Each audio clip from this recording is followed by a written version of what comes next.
just one absent it looks like. We'll proceed with a legislative thought and then a quick prayer, and then we'll do our Pledge of Allegiance. The thought is this. I'm on thought today. Sometimes it's okay to fall apart. Tacos fall apart and we still love them.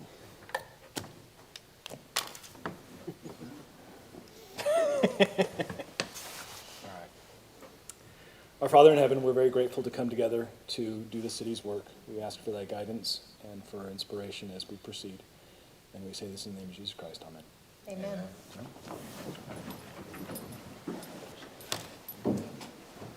I pledge allegiance To the flag of the United States of America and to the republic for which it stands, one nation, under God, indivisible, with liberty and justice for all.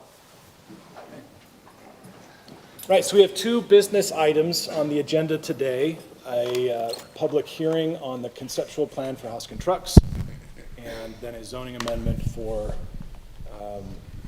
some parcels off of Main Street. So who's on deck? I am. Okay, all right, Mrs. Black. Okay, this is a conceptual site plan application, like Chair Kerr said, for a used truck business located at 1175 West 500 North. The applicants are Greg Day and Caden Hoskin. Just really quick, I wanted to go over what a site plan is and the process, just because we have a couple new members. So a site plan is basically just a drawing showing everything on the site that's existing or proposed. It can show utility connections, parking, landscaping, infrastructure, all of that stuff. And then in Centerville, the site plan process is two steps. So you have the conceptual site plan and the final site plan. Conceptual has a public hearing, final does not, but both come to the Planning Commission. So the Planning Commission's role is to review and accept and approve or deny the applications. So you're not recommending anything to the City Council, you're the end approval authority. And then for a concept plan, you can accept it with conditions, reject it, or table it for further information. So this site is a little bit different because it's existing it's basically already developed, it has a building on it. So why does it need a site plan? Well, the property was developed in 1978 and it's part of the Sports Sales Plaza subdivision. And then in 1995, the building was constructed, and in 1995, an addition was put on the building. So because the property and the building were built before the existing code was established, it's considered non-conforming. A lot of people like to use the word grandfathered, but we use the word non-conforming, which basically just means it was legally developed at the time it was built, and now it doesn't conform to current standards. And someone can use a non-conforming building or site as long as they don't increase the degree of nonconformity or change the occupancy use. So in this case, the previous use was classified as a Group H occupancy under the building code, and this new use would be a Group B occupancy. So they do need a new certificate of occupancy, so that's why they're going through the site plan process, because now they have to conform to current standards. In our review, we looked at the general plan. We believe that this concept plan does meet the intent of the general plan. Under section 12-480-6, it talks about the goals of the West Centerville neighborhood plan, and it says that maintaining and eventually upgrading the conditions and appearance of buildings and yards is a goal. And then it also says that preserving the economic viability of a now aging development area is critical to the success of the neighborhood. So this plan does upgrade the conditions and appearance of an aging site, and it does include relocating a new business to Centerville, which helps preserve the economic viability of the area. Table of uses is another thing we looked at. The proposed use, like I said, is a used truck dealership. The property is zoned CVH, or commercial very high. In that zone, used car sales is a conditional use permit, so they'll have to get a conditional use permit before they get a business license. They can do that with the final site plan application or after, doesn't matter which. They have applied for that, we've just kept it on hold until they get the final site plan, or with the final site plan application. We also looked at parking. The plan complies with parking location and parking space dimension requirements, but it doesn't currently show or comply with the standards for handicap parking spaces, driveway dimensions, parking lot lighting, or number of parking spaces. Landscaping and screening, there wasn't a lot of information provided with landscaping besides the location and the overall percentage. It does comply with the total landscaping requirement of 10%. The rest of the landscaping requirements we couldn't look at because the information wasn't provided. Other items we looked at, the proposed sign is in compliance with the city ordinances. No easements were shown on the plan, even though some are on the plat, so that will need to be shown on the final site plan. The existing fence is compliant with city code. A streetlight and a fire hydrant will most likely be required, so that will need to be included in the final site plan. It does show a 5-foot sidewalk, but that doesn't meet the city standard, so that will need to be fixed. And an oil water separator is shown, and staff's currently reviewing to make sure that's compliant with drainage requirements. So staff is recommending that the Planning Commission either table this decision for further information or approve it with the conditions and directives listed in the staff report. Do you have any questions for staff? So if I'm from understanding, we approve the conceptual site plan and then they come back with their final and we Correct. approve that as well? Yep. May I interrupt for just a second? Sorry. Can you turn up the volume so I can hear a little better? I'm sorry, but the volume is not working. I don't know what's going on, All right, but I can't thank you. see what's wrong. Okay, so thank you for that presentation, Mrs. Black. So who is speaking on behalf of the applicant today? Public hearing. Yeah. So if you'll go ahead and state your name, your address, and then any additional information that you'd like the commission to consider. Yeah, thank you very much. So my name is Greg Day. I'm with Hyundai Engineering. I'm the I call myself the co-applicant. Caden Hosey, he's the business owner. He's here as well. So he could probably help out with some of the business aspects of it, but in terms of the plan and everything of it. So Greg Day, Hyundai Engineering, 3445 South Emerald Drive, Suite 200, the address. So Whitney did a great job. She's very thorough. We appreciate working with her. I think everything she commented we're agreeable to. Some of the details that are forthcoming are kind of on the final site plan, number of trees, bushes. So if the concept plan is approved, we're happy to draw that up and get that to conform with city standards. But we want to make sure that the concept plan is approved before we kind of spend the time and the effort and money to do that. But yeah, she did a great job. Everything she said, we're okay with. Happy to answer any questions. Any questions for the applicant? My question is there anything in the staff report that you disagree with or that you think would not be able to be accomplished? No, that's a good question. I think we're okay with everything in the staff report. I mean, it's hard for us in the business. I mean, talk to Ken here. I mean, it's basically the same use in the building. We grandfathered in, but I think given kind of the situation, I think we're agreeable to put in the sidewalks and do those upgrades. Okay, understood. Thank you. It honestly is a big deal for the site. We're okay. Very good. Thank you, sir. All right, I did have a question. go ahead. Sorry, Yeah, not a problem. I was just waiting for you to finish. Okay, so you said you're agreeable to everything that she had mentioned, including ADA parking, upgrading the lighting, and the proper number of stalls Yeah, for we want to be- parking, everything, Yeah, right? yeah, we want to be in conformity with the city code. Okay, and just to clarify or kind of reiterate again, you don't have these in the conceptual because you're waiting for the final? If it's approved, then you will have Yeah. all of these details in the final, Yeah, correct? that's correct. It's a two-step process, Okay. the concept final. And once we get this approved, then we'll get all those details in a format that you guys can review and look at and make sure that they conform along with staff. Okay, great. Thank you, sir. Thank you. So this is a public hearing. We'll open it up for the public hearing. If anybody from the public would like to come forward, present their additional comments that they believe would be helpful to us, they can do so now.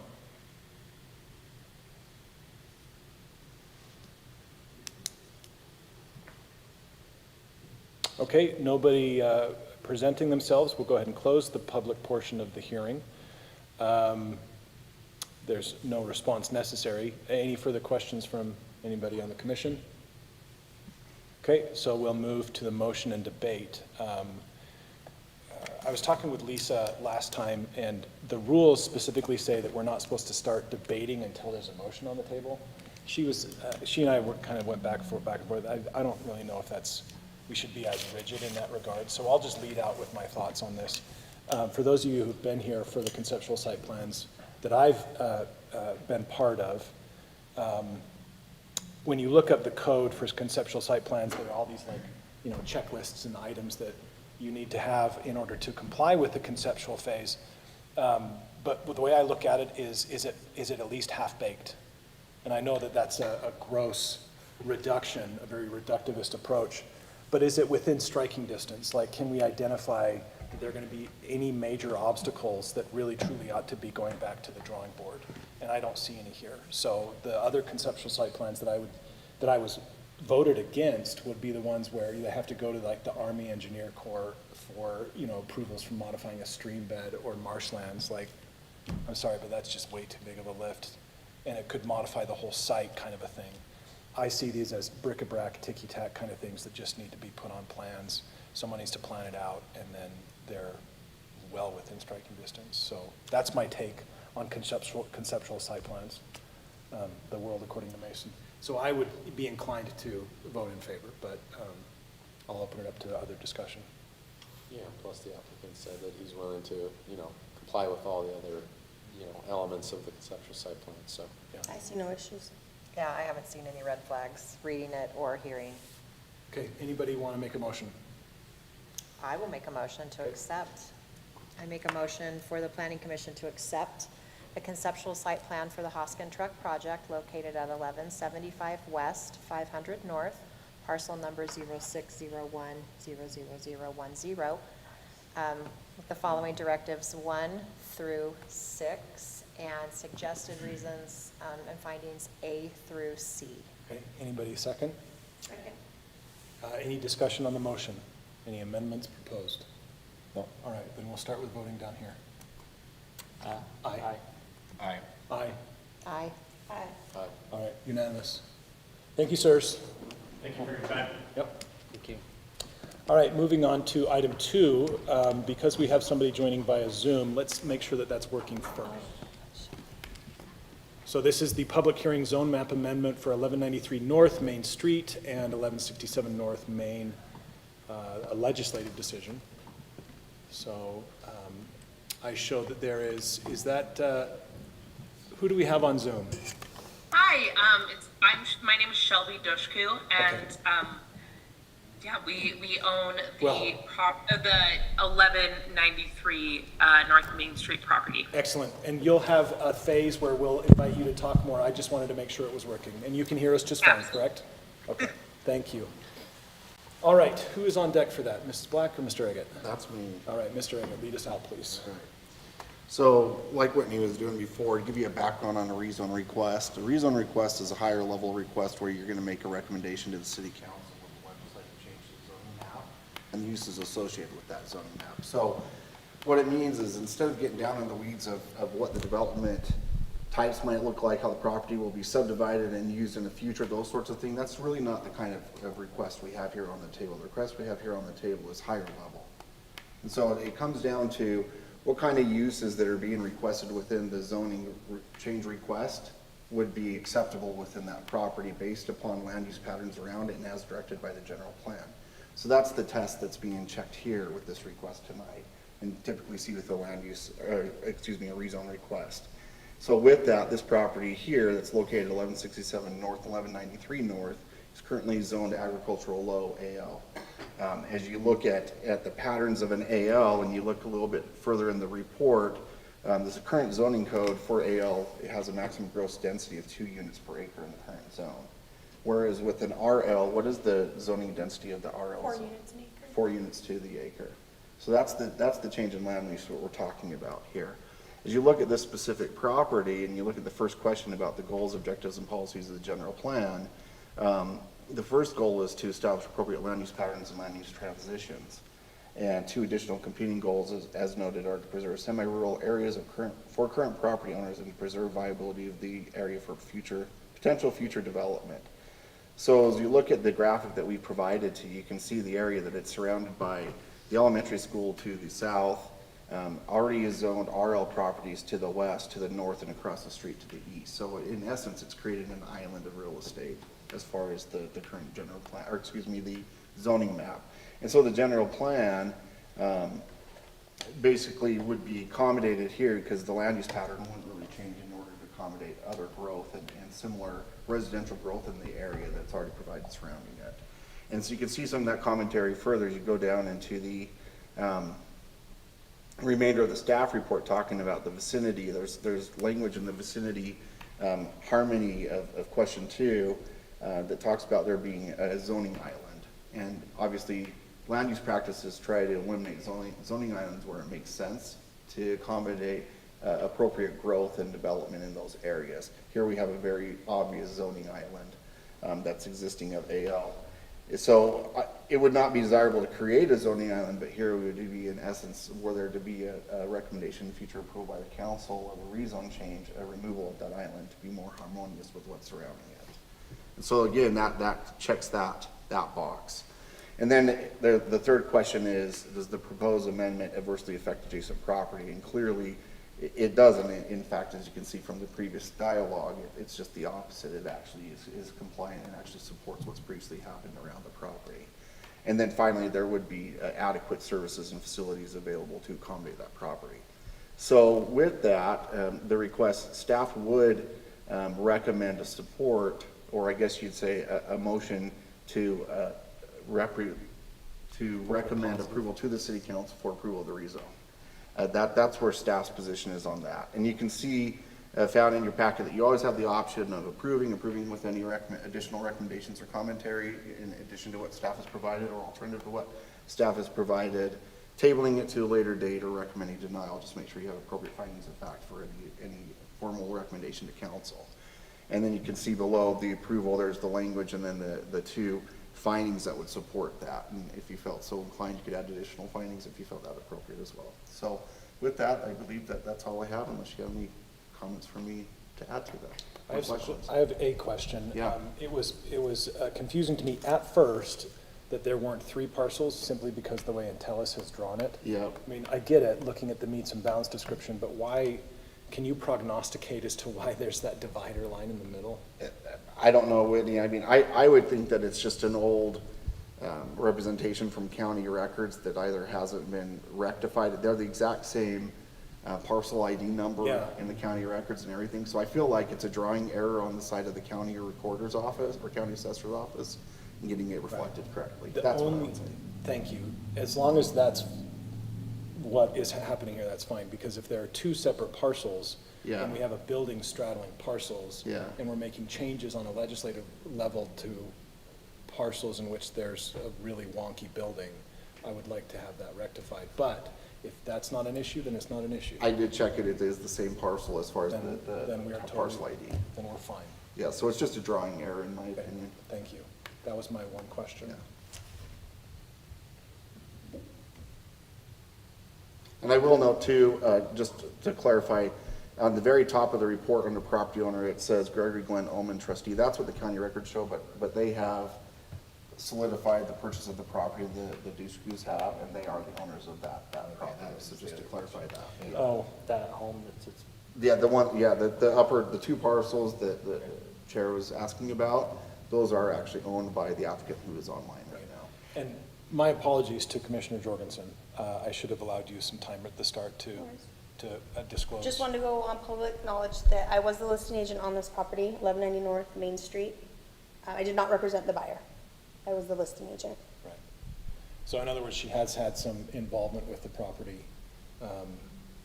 And just for the record, do you feel like that will be affecting your decision-making process I at do all not. today? Okay, so when the applicant speaks, if they want to, they can indicate whether or not they have any reservations. Absolutely. Does anybody else have And any I can questions? step out. Thank you. Anybody else have any questions? I will just add one more thing. There are 2 affidavits in your application. One is representing that the property owned by Jeffrey Michael and Jan Stevens, they have authorized that the Dushkus represent them for the purposes of this rezone request. That's fair. So that's on the record as well. Perfect. Oh, and There you go. And All right. the resident here. So who will be speaking on behalf of the applicant? Shelby is the applicant. We own the. Very good. Okay, so Shelby, now is the time. You can unmute. You've heard Mr. Agate, you've heard our questions. Is there anything else that you would like to add as part of this application? I think we covered most of it, but yeah, like was said earlier, it is in a bit of a zoning island, and we want to build low density homes, like our forever homes, right? They're next to everyone else's and next to the elementary school. We love Centerville, and we want to make it our forever home, and it looks like we're in line with the Stevens vision as well, and so it seems like a good situation for everyone involved. So. Okay. And my question to you is, you heard Commissioner Jorgensen indicate that she had been a listing agent. Do you have any questions or concerns about her sitting on the commission to take a vote today? No, I don't. Okay, thank you. Any questions for the applicant? All right, so let's open it up to the public hearing. If anybody from the public would like to come forward and provide, a 3-second slice of information, that would be welcome.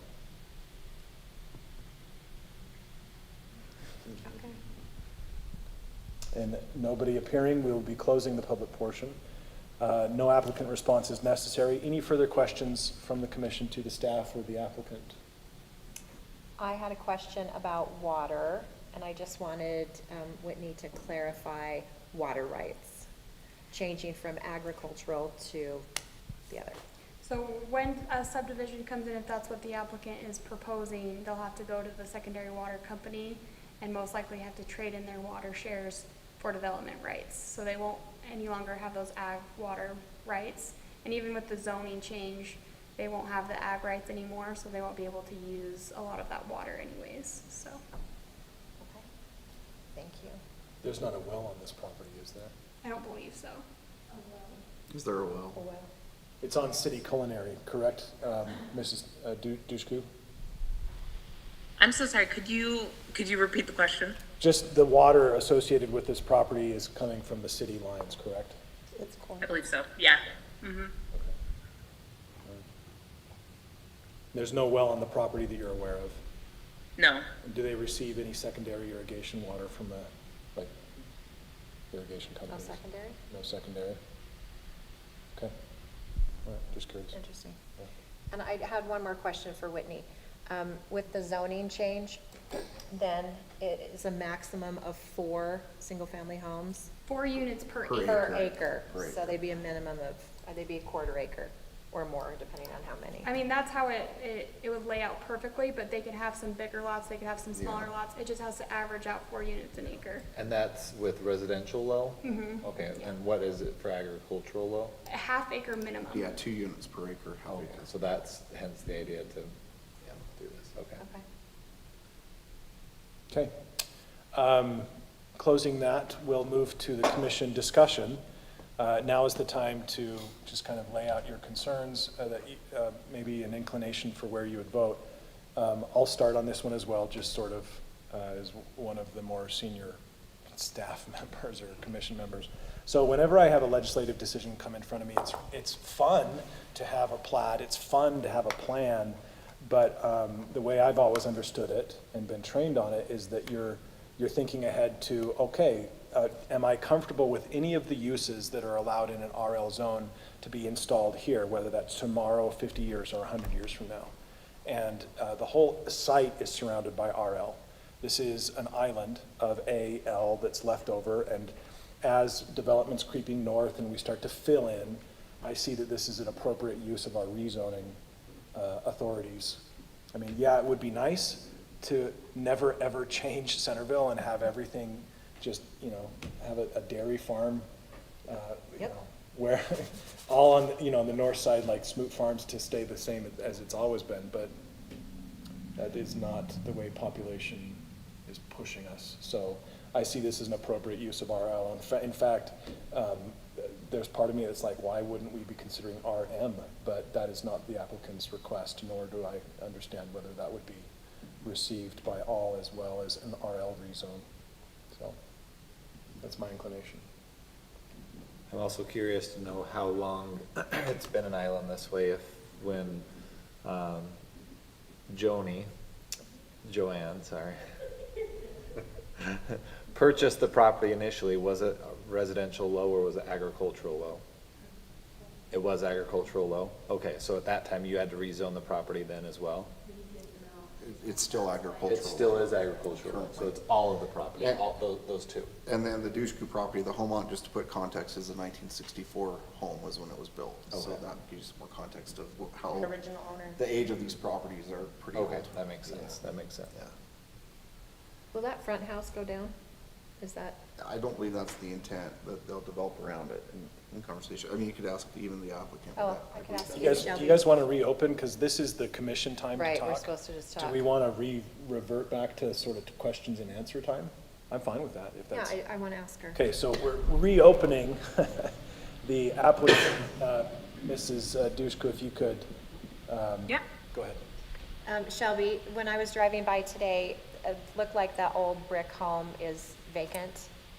I'm not sure if it is, but it seems to be vacant. Are you guys keeping Yeah. that? It is vacant. Are you keeping that? You know, I don't know that we've made a final decision, but that is the working plan at the moment, is to keep that home and to develop around it. Around and behind? Yeah.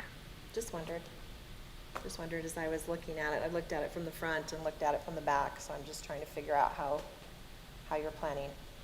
That has no bearing on the zoning change. That was me asking. Any other questions to the applicant? Sorry, I'm Alex, I'm just on screen. Yeah, this is, sorry. I talked to engineers, they have not come to any logistical challenges to keeping the property. We do not have a use for it. It seems like it has more financial value with the house on it than if we tear it down, since we would likely resell that plot. And sir, what was your name? I'm Alex, I'm Shelby's wife. Shelby's husband, Shelby's my wife. He's technically the co-applicant. Husband. Fair enough. I appreciate that. Thank you, sir. Yeah, we just have to, I'm for the our owner. records, need to know everybody. All right, any other questions to the applicant? Any other questions to staff? I have none. All right, closing back down, this is now commission only. Let's talk, if anybody else would like to air concerns, questions, or inclinations. I don't have any concerns, my questions were answered by Whitney. I was a little concerned about the water, what happens to the water rights, how many homes were going to be built. I like that it's low. I like that it's consistent with the area. It's not just going to be pounded with high residency. I like that it's set back, and I like not having the island there. Yeah, it's almost odd to keep it there at this point, Right. seems like. Right, right. It's always nice when neighbors get along, right? So, Yes, it is. Okay. I'll take a motion. I hereby make a motion for the planning commission to recommend city council approval of the zoning map amendment for the property located at 1167 North Main Street and 1193 North Main Street, known as parcels 02-015-0076 and 02-015-0125, from the agricultural low AL zoning to the residential low RL zoning, with the following reasons for action findings 1 through 2. Okay, so we have a motion on the table as stated in the staff report for a forward positive recommendation. Any second? I'll second it. All right, thank you, sir. So we have a motion and a second. Any comments or proposed amendments to the motion? No? No. Okay, so we're going to start down here. Aye. Aye. Aye. Aye. Aye. Aye. Unanimous, that passes. Thank you very much for your application today. Thank you. All right, moving on to the next item on our agenda. I believe that is the report. Community Development Director's report. Yeah, give me a second. You're gonna pull that up. Actually, she'll pull it up, or else I can pull it up if you don't let me, that's fine. Oh. I never see us. I know, me too. Like, oh, we actually are on there. And I never go back and watch either. What? Yeah, it's on YouTube. All right. Just last week when you were gone. So, I'm sorry, I did not. I think what we'll do is, first is report on the April 2nd meeting, as you can see there on your screens. Both the fences and walls request for the code change, code zoning amendment to 12.55.110 by Mr. Richter was ultimately discussed for a decent amount of time with the city council, but it didn't take them too long to come to the ultimate conclusion to deny the request for similar reasons that was recommended by the planning commission and staff. I think it's just, again, like we had discussed at our last meeting, they came to the same conclusion that the fencing code standard and the wall code standard needs to be evaluated, and they were also supportive of our intent to look at doing so in the future. So that seemed to be out of it. Anything you feel like I missed, Whitney, with that one? And then a zoning code text amendment, which is CZC 12.69.020, which is the cannabis production establishment standards. Mr. Lawrenson was present that night and did present a similar case as he did present to the planning commission. Council did have multiple discussions. It did get a little bit into some of the concerns relative to the usage of the property and some of those things, and they kind of had to be brought back to the task at hand, which was just relative to the zoning code language. But there was some evidence to the applicant that those concerns are very prevalent, and some discussion associated with that came during that discussion. At the end of it, though, they ultimately did support the denial for similar grounds as evidenced by the planning commission to them. There was a little bit of a discussion talking about maybe looking at, from one council member of like a distance measurement, but again, how do you equate a distance measurement when it comes to a smell? That still seems very hard to accommodate, but there was a council member in particular that was a little more motivated to at least consider something like that, so it wasn't so ultimately restrictive as just a downright yes/no determination. But at the end, he did support the denial as well. So that is what the city council did move to do. So we will, without saying too much, likely consider in the future what our avenues are with enforcement, as kind of as even evidenced, and I would almost say identify to the applicant that would be something that we might have to consider looking at as a result of that meeting. So that will be forthcoming. Aside from that, that's how that meeting went. Another thing that you'll want to know, they did do, they being the city council did hold budget meetings at the end of March. Those both were quite involved. There was quite a list of discussion topics for work sessions that came out of it. I don't even know what the number was, but it got pretty high up there. It might even got up to 20 plus. I don't know. It was quite a list. I know Lisa has the actual number, so it'll be interesting to see what that number was. Quite a few issues, obviously, as I feel Centerville continues to grapple with maintaining its historical interests and cultural interests and landscape interests, or landmark interests, but also exploring what that looks like going into a future that desires more, I guess, dense growth and rapid transition and other opportunities for the community. So as you can imagine, there are quite a few discussions about budget associated with that. There was noted at one point that there was a budget shortfall, but staff has done a really good job of trying to close the gap on that shortfall. And I know that they're continuing to work on that as part of these discussions and resolve those issues. So if you're curious, there was quite a bit of recording. You're welcome to go and find that recording and get more than the 1 minute survey of how that went. But every department did do its presentation and everybody brought up some things. So yeah, there will be potentially a work session discussion that affects the planning commission at the next council meeting next Tuesday. So if you're curious, watch that agenda. That's all I'll say for now, but I'm sure you'll make sense of it when you look at that agenda and what that may or may not mean. And then I will note the last item, the general plan. We have closed acceptance of general plan RFP documents. That closed Friday. We received 4 application packages.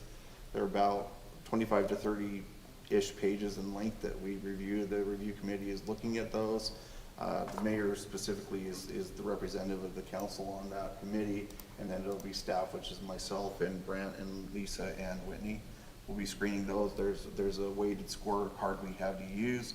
Once we get that identified, we'll be meeting next Tuesday prior to the council meeting, comparing everybody's scoring, discussing it, and hopefully having a selected firm that we'll present to the city council as the preferred applicant group that we'll enter into contract with and move forward.